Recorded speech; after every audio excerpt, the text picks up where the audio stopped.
علیکم بچه ها کنید اینجا BMW 2004 1.8 موتور 1,500 گفته است.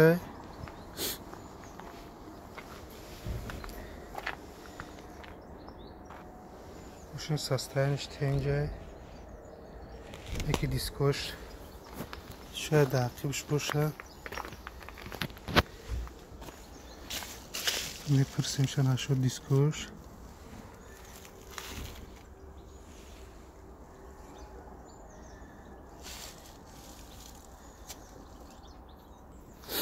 دیسکو دارون شد بینیم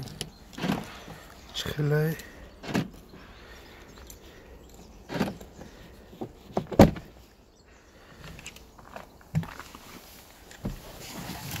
فقط برای اکسپورت های BMW سیاکه چی رادیو پادیوش نیست های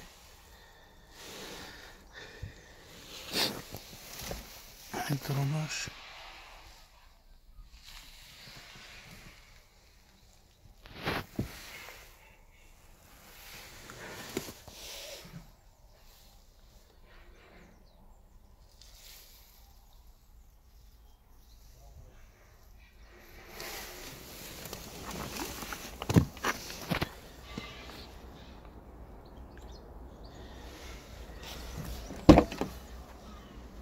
ماشین برای اکسپورت مثلا طرف های تاجیکستان یا روسیه خیره میگیری باید همه اکانت روش میکنی سلام پلونشه تنش میکنی برای ماشین برای اکسپورت باشه و قدش نمیکنه اهمیتش نمیتن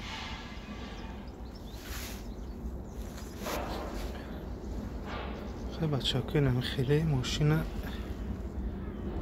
در ویدیو لایک مونن تو چند که لایک بسیار شوه ماشین ها تنش باشه اما خیلی بود چی میکنی